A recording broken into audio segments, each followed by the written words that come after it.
नमस्कार दोस्तों, अगर आप भी अपना फ्यूचर फाइनेंशियली स्ट्रांग बनना चाहते हैं तो आप बिल्कुल सही जगह पे आए हैं। स्वागत है आपका K2 वेल्थ क्रिएशन में, जहां हम बात करते हैं सेविंग, इन्वेस्टिंग और वेल्थ क्रिएशन की बिल्कुल सिंपल बात। तो दोस्तों आज जो है बात करने वाले एसआईपी का सच क्या है, एसआईपी करनी चाहिए या फिर नहीं करनी चाहिए, इस तरह का आपका जो सवाल है दोस्तों, आज जो है ना पूरा कंफ्यूजन दूर करके ही छोड़ेंगे। तो चलिए वीडियो को स्टार्ट करते हैं। तो दोस्तों इस स्क्रीन पे आपको स्लाइड बाय स्लाइड बताए हैं, जो कि एसआईपी से रिलेटेड सारा भ्रम आज दूर हो ही जाएगा। तो चलिए हम यहाँ वीडियो को स्टार्ट करते हैं। और यहाँ पे क्या लिखा है, स्लाइड जो है 1 आपको बता दिए एसआईपी सच क्या है, एसआईपी करनी चाहिए या फिर नहीं, डाटा, लॉजिक और प्रैक्टिकल एग्जाम्पल के साथ लॉन्ग टर्म इन्वेस्टिंग वेल्थ की पूरी सच्चाई आज उखाड़ के रख देने वाले हैं। तो चलिए यहाँ पे स्लाइड 2 में क्या लिखा है, अगर आप गूगल पे सर्च करेंगे वाई एसआईपी इज बेड, यानी एसआईपी से पैसा नहीं बनता है, तो बहुत सारे आर्टिकल्स और भर भर के वीडियो आपको मिलेंगे, जो कि वहां पे डराने की कोशिश बहुत करेंगे। लेकिन अगर आप वही गूगल पे सर्च करेंगे बेस्ट लॉन्ग टर्म इन्वेस्टमेंट, यानी आप मंथली इन्वेस्टमेंट फॉर वेल्थ के लिए, तो वही इंटरनेट गाइस जो कि आपको जवाब देगा भर भर के, वही इंटरनेट आपको बोलेगा एसआईपी इज द राइट, यानी सवाल यही है सच कौन बोल रहा है। तो आज जो है आपका पर्दाफाश हो ही जाएगा। यहाँ पे लिखा है इस प्रेजेंटेशन में मैं कोई ओपिनियन नहीं देने वाला हूं, कोई प्रिडिक्शन नहीं करने वाला हूं, सिर्फ डाटा और प्रैक्टिकल लॉजिक बताने वाला हूं, ताकि आप खुद डिसाइड कर सके एसआईपी आपके लिए सही है या फिर सही नहीं है। ये आप खुद डिसाइड कर सकते हैं, इतना अच्छा से बताए हैं। तो चलिए यहाँ पे आपका चौथा स्लाइड देख लेते हैं, इंडेक्स ही क्यों। हम यहाँ पे जो है एग्जाम्पल के लिए इंडेक्स चुने, तो हम इंडिविजुअल स्टॉक की बात नहीं कर रहे हैं, हम बात कर रहे हैं इंडेक्स एसआईपी की। इंडेक्स क्या होता है आगे बताएंगे। इंडेक्स का मतलब यहाँ हो गया टॉप कंपनीज के बारे में, ब्रॉडर मार्केट एक्सपोजर के बारे में, लॉन्ग टर्म स्टेबिलिटी के बारे में, ये सब के बारे में हम यहाँ इंडेक्स के मतलब हम समझते हैं। आगे चलिए 5वां स्लाइड में देख लेते हैं, Nifty 50 SIP return long term का डाटा, जो कि बताए कंपनी निफ्टी 50 भारत का 50 टॉप के कंपनी है और इसका लॉन्ग टर्म हम इन्वेस्टमेंट का डाटा देखते हैं। अगर आप किसी भी इन्वेस्टर ने निफ्टी 50 में रेगुलर एसआईपी की होती, यानी एक साल पहले 2024-25 का डाटा देख रहे हैं, पिछला एक साल का रिकॉर्ड जो है निफ्टी 50 ने 16 से 17% का रिटर्न दिया है। वही निफ्टी 50 ने जो है 3 साल में 13 से 14% का रिटर्न दिया है। वही निफ्टी 50 5 सालों की रिटर्न करेंगे बात तो 14% का दिया है, और 7 साल में 15% का दिया है, और 10 साल में 14 से 15% का दिया है, और 15 साल में जो है 13 से 14% का हर साल आपको रिटर्न दिया है, जो कि ये वोलेटिलिटी और क्रैश के बावजूद भी इतना रिटर्न दिया है निफ्टी 50 इंडेक्स जो है भारत के टॉप 50 कंपनी ने। अब चलिए यहाँ पे छठा स्लाइड की बात कर लेते हैं। यहाँ पे निफ्टी 500 एसआईपी रिटर्न के बारे में बात कर रहे हैं, जो कि निफ्टी 500 में शामिल क्या क्या होते हैं, कौन सा कंपनी, तो लार्ज कैप कंपनी होते हैं, मिड कैप कंपनी शामिल होते हैं और स्मॉल कैप, ये तीनों इसमें शामिल होते हैं। किसमें, तो निफ्टी 500 में। तो चलिए आगे देखते हैं इसका रिटर्न कितना है। तो देख सकते हैं हिस्टोरिकल डाटा बता रहा है हमें, जो कि एक साल में निफ्टी 500 ने दिया है 14 से 15, 3 साल में 15% का रिटर्न दिया है, 5 साल में 15 से 16% का रिटर्न दिया है, 7 साल में 17 का रिटर्न दिया है, और 10 साल में 15 से 16% का रिटर्न दिया है। और पिछले 15 साल का जो है पिछला रिकॉर्ड हम देखते हैं 14 से 15% का ये इंडेक्स ने दिया है। किस इंडेक्स ने, तो निफ्टी 500 इंडेक्स ने। तो आगे चलिए यहाँ पे क्या लिखा है, diversification better long term balance, यानी आप जो है पोर्टफोलियो को डाइवर्सिफिकेशन यानी अलग अलग अच्छे अच्छे इंडेक्स में अगर इन्वेस्ट करते हैं तो बेटर लॉन्ग टर्म में आपको अच्छा जो है वहां पे बैलेंस दिखेगा, रिटर्न दिखेगा। अब चलिए यहाँ पे जो है 4 इंपॉर्टेंट क्वेश्चन की बात हुई जो कि मजेदार बात है दोस्तों, यहाँ पे देख लेते हैं। क्या लॉन्ग टर्म में एसआईपी परमानेंट लॉस हुआ? आगे जो आप डाटा ऊपर में देखें उसमें क्या परमानेंट लॉस मिला आपको, यानी पास्ट में लॉस तो नहीं दिखा, तो हाँ इसमें नहीं दिखा। उसके बाद दूसरा सवाल यहाँ पे है, क्या रिटर्न इन्फ्लेशन से ज्यादा है? जी हाँ दोस्तों, जो आप देखें जो कि हर साल इन्फ्लेशन यानी महंगाई दर 5-6-7% होता है, उससे ज्यादा तो हमें रिटर्न देखा। उसके बाद तीसरा सवाल है, क्या एफडी से बेहतर है यानी फिक्स डिपॉजिट से अच्छा आपको रिटर्न मिला है? तो एफडी में जो है 6 से 7%, कोई बैंक जो है स्पेशल होता है उसमें 8 से 9% का देता है, बट एसआईपी में आपको कितना मिला? 14 से 15% का। तो एफडी से भी बेहतर हमें रिटर्न कहाँ मिला? तो एसआईपी में। चलिए आगे देख लेते हैं। चौथा जो आपका इंपॉर्टेंट इसमें क्वेश्चंस है, क्या इसमें मेहनत ट्रेडिंग करनी पड़ी? नहीं, इसमें आपको कुछ भी नहीं करना पड़ा, सिर्फ आप एसआईपी चालू करके लॉन्ग टर्म में बने रहे। किसके साथ? यहाँ पे पेशेंस के साथ। चलिए आगे अब जो है 8वां स्लाइड की बात करते हैं, जो पे लिखा है फ्यूचर रिटर्न गारंटेड नहीं है, कोई भी गारंटी नहीं दे सकता, यानी आपको जो है ना फ्यूचर में ऐसा ही रिटर्न मिलेगा कोई नहीं बता सकता है। कोई भी महारथी आ जाए उतना अच्छा से आपको नहीं गारंटी दे सकता है लॉन्ग टर्म में। हाँ, लेकिन पास्ट डाटा साफ बता रहा है लॉन्ग टर्म एसआईपी जो है कंसिस्टेंसी काम करती है, यानी आप जो है लॉन्ग टर्म में एसआईपी करते हैं और कंसिस्टेंसी बना रहते हैं, एसआईपी चालू रखते हैं, तो आपको लॉन्ग टर्म में बहुत अच्छा रिटर्न मिलेगा। आगे चलिए यहाँ पे 9वां स्लाइड की ओर बढ़ते हैं, जो कि काफी अच्छा से समझ में आ रहा है आप लोगों को। चलिए देखते हैं एसआईपी में मेरा पैसा बना क्यों नहीं। यहाँ पे 9वां स्लाइड में लिखा है, किसी किसी का सवाल रहता है कि एसआईपी में मेरा पैसा नहीं बना क्यों, ये पूछ रहा। अक्सर ये रीजन निकलते हैं, सभी बहुत लोगों का ये रीजन निकलता है कि जो है मेरा एसआईपी में पैसा क्यों नहीं बना, डूब गया, कैसे डूबा, सब चलिए आगे बात करते हैं। जो लोग ये बोलते हैं कि शॉर्ट टर्म में रिजल्ट चाहिए, ये जो बोलते हैं ना उसको शॉर्ट टर्म में जो है अच्छा रिटर्न देखना चाहिए, उसका पोर्टफोलियो में जो है कम समय में ज्यादा रिटर्न देखना चाहिए। उसका रीजन है, कारण जो कि उसको एसआईपी में नहीं मिला। दूसरा है मार्केट गिरते ही वो एसआईपी बंद कर देते हैं। जी हाँ दोस्तों, बहुत लोग डर के जो है ना, जैसे मार्केट में थोड़ा क्रैश आता है, करेक्शन आता है, तो वो तुरंत एसआईपी बंद कर देता है। उसके बाद रिस्की फंड बिना समझे चुन लेते हैं, बहुत ज्यादा जो है ना रिस्की फंड लेते हैं, वो 1 साल का रिटर्न देख लेता है, हाँ 100% का इस फंड ने दिया है वो चुन लेते हैं। बाकी बात थीमेटिक फंड जो होता है ज्यादा वॉलेटिलिटी उसमें होता है और 1-2 साल में जो है काफी बेहतरीन रिटर्न देता है, वो सब में वो लगा देता है, इसलिए उसे अच्छा रिटर्न नहीं मिल पाता है एसआईपी में।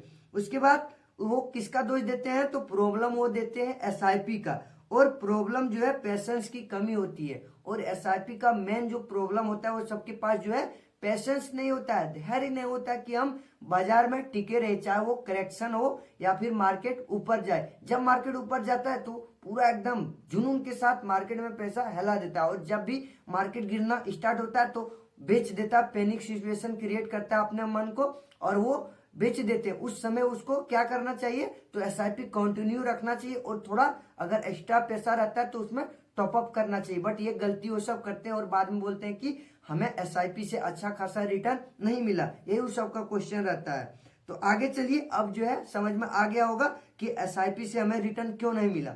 अब चलिए यहाँ पे 10वां नंबर स्लाइड देख लेते हैं। 10वां क्या बोल रहा है स्लाइड? एसआईपी शुरू करने से पहले आपको ध्यान देना बहुत जरूरी है, और सबसे पहला जो है जरूरी सवाल ये है कि कौन सा फंड बेस्ट है, ये आपको करना चाहिए। कितना रिटर्न मिलेगा, मैं कितनी एसआईपी बिना रुके कर सकता हूँ, ये अपने आप से कहना है कि कौन सा फंड बेस है, अपने आप को चुनना है उस फंड को, और कितना रिटर्न मिला है वो देखना है, कितना मिलेगा ये सब देखना है। आपको मन को कहना कि हमको इतना % रिटर्न चाहिए, जैसे 12 से 15% का रिटर्न चाहिए। मैं कितनी एसआईपी बिना रुके कर सकता हूँ, कंटिन्यू कितना ज्यादा अमाउंट कर सकते हैं लगातार। स्लाइड 11, एसआईपी अमाउंट तय करने का सही तरीका आज हम आपको बता रहे हैं एग्जाम्पल के थ्रू। चलिए यहाँ पे एसआईपी जो है कितना आपको करना है अमाउंट तय बताएंगे बहुत अच्छा से।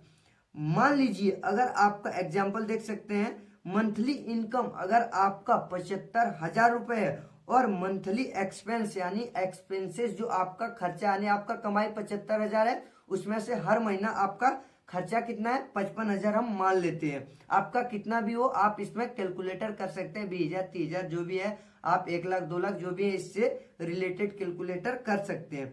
बाकी आप जो है सेविंग कितना हुआ, एक्सपेंस जब आपका निकल गया खर्चा पूरा महीना का 55,000, तो बचा कितना, 75 में 55 माइनस कर दिए तो 20,000 जो है आपका सेविंग बच गया। अब गलती पूरी जो है 20,000 की एसआईपी नहीं करनी है। सही तरीका क्या, आपको इस 20,000 में आपको कमिटमेंट करना है, अपने आप से बोलना है कि हम जो है इस 20,000 में कितना एसआईपी अमाउंट है जो कि लगातार कर सकते हैं मार्केट में लॉन्ग टर्म के लिए बिना डरे।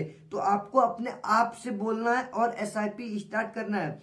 और यहाँ से जैसे सेव कमिटमेंट हम कर दिए, इसमें से 12,000, इस 20,000 सेविंग में से 12,000 सेविंग हम यही एसआईपी जो है अमाउंट कर सकते हैं, इतना ही मार्केट में जो कि लगातार कर सकते हैं।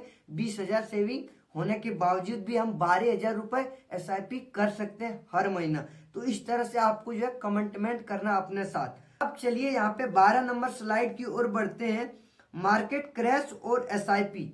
यहाँ हिस्ट्री बताती है हमें जो है मार्केट क्रैश कितना हुआ था, 2008 आपको याद होगा, जो कि उस समय 2008 का डाटा आप निकाल के देखिए, 50 से 60% जो कि मार्केट क्रैश हो गया था, गिर गया था। उसके बाद 2020 मार्केट जो कि आज है 4-5 साल पहले ही कोरोना जब कोविड आया था, तो 35 से 40% मार्केट क्रैश हुआ था। उस समय 40-50% लगभग मार्केट गिरा था। लेकिन लॉन्ग टर्म में जो है इंडेक्स नए हाई बनाता रहा। और आपको बता दें एसआईपी जो है मार्केट गिरने से आपका रुकनी नहीं चाहिए, और आपका जो है मार्केट में जैसे ही खराब खबर सुनते ही आप मार्केट में जो है एसआईपी बंद कर देते हैं, ये भी नहीं होना चाहिए। अब चलिए अगला स्लाइड की ओर बढ़ते हैं। यहाँ पे लिखा है एसआईपी कितने समय तक करना चाहिए। बहुत लोगों का जो है सवाल रहता है एसआईपी हम कितने टाइम तक करें। तो एसआईपी का कोई टाइम नहीं होता दोस्तों, हमेशा जो है एसआईपी अपना गोल बेस्ड होना चाहिए। आप अपना गोल सेट करिए कि कितना सालों तक हम करेंगे। जैसे एग्जाम्पल यहाँ सभी का कॉमन गोल होता है कि अपना बच्चा का जो है एजुकेशन के लिए वो एसआईपी करते हैं, सेविंग करते हैं। और दूसरा, अगर आपको 10 साल 5 साल बाद आपको अपना होम लेना यानी घर लेना है अपना, उस समय आप एसआईपी गोल सेट कर सकते हैं अपना घर के लिए। उसके बाद किसी किसी का गोल होता है रिटायरमेंट प्लान, जैसे 50 साल 60 साल के बाद उसको रिटायरमेंट लेना है। फिर एसआईपी तभी रुके जब गोल आपका पूरा हो जाए। मेन जो पॉइंट हम बात कर रहे हैं, एसआईपी आपका तभी रुकना चाहिए जब आपका गोल जो है ये पूरा हो जाए, तब आपका एसआईपी रुकना चाहिए। बीच में जो है कितना भी भूचाल आए मार्केट में, कितना भी दंगा फसाद हो, कितना भी क्रैश हो, आपका एसआईपी नहीं रुकनी चाहिए। अब चलिए यहाँ पे 14 नंबर स्लाइड थोड़ा देख लेते हैं, एजुकेशनल गोल एग्जाम्पल। अगर आज की कोर्स यानी किसी कोर्स आप पढ़ना चाहता है आपका बच्चा आज, तो उस कोर्स की कीमत कितना है दोस्तों, तो 7 लाख।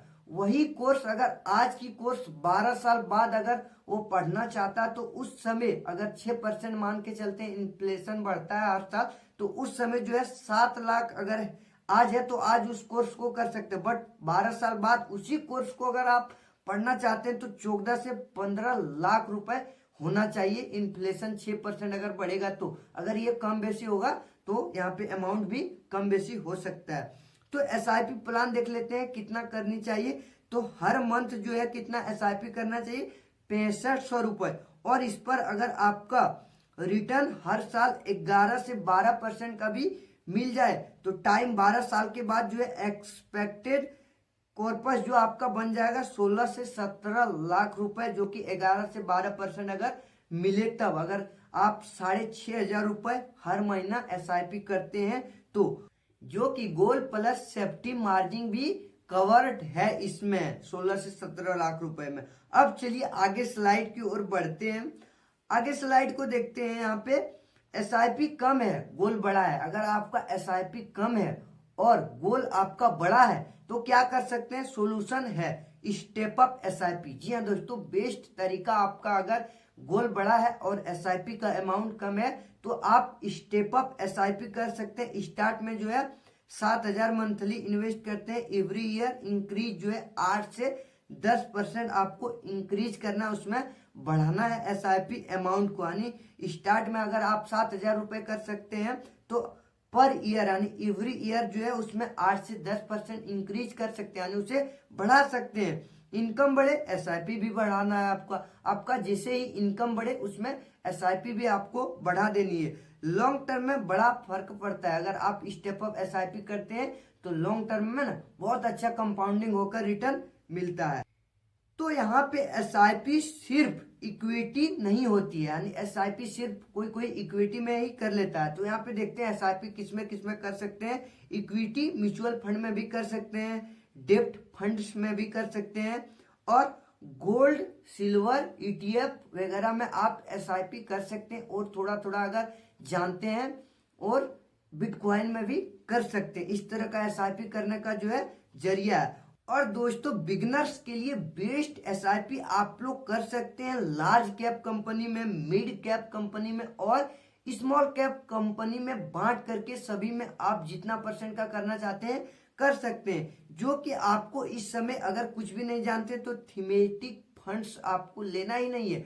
आप पूरा अच्छा से जान जाएंगे म्यूचुअल फंड के बारे में, तब आपको थीमेटिक फंड में जाना है उसके बाद में। चलिए आगे स्लाइड में हम बढ़ते हैं। यहाँ पे अगला स्लाइड है म्यूचुअल फंड सिलेक्शन टिप्स, जो कि बहुत नए फंड के पीछे मत भागिए। अगर आपको टिप्स लेना म्यूचुअल फंड सिलेक्शन कैसे करना है, तो जो है बहुत नए फंड आजकल आ रहा है एनओपी, उसमें आपको नहीं भागना है। मिनिमम उसमें 10 साल का ट्रैक रिकॉर्ड रखना है। जो भी म्यूचुअल फंड 10 साल 15 साल पीछे जो है अच्छा परफॉर्मेंस किया है, वो सब आपको ट्रैक रिकॉर्ड देखना है, उसके बारे में डिटेल्स जानकारी लेनी है। वही सब में आपका जो है एसआईपी करनी चाहिए। उसके बाद आप डायरेक्ट प्लान चुनिए।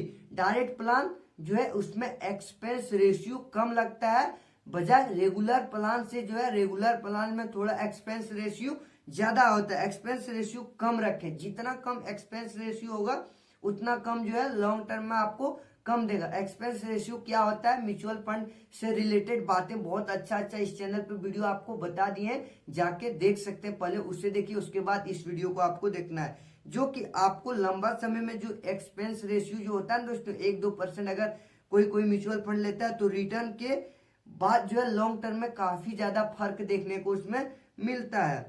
अब चलिए यहाँ पे फाइनल कंक्लूजन देख सकते हैं, एसआईपी गलत नहीं है। आपको अगर समझ में आ गया इतना सारा डिटेल जानने के बाद, तो एसआईपी जो है गलत नहीं है। गलत प्लानिंग खतरनाक है। आप जो है गलती अगर प्लानिंग कर लेते हैं तो वो खतरनाक है।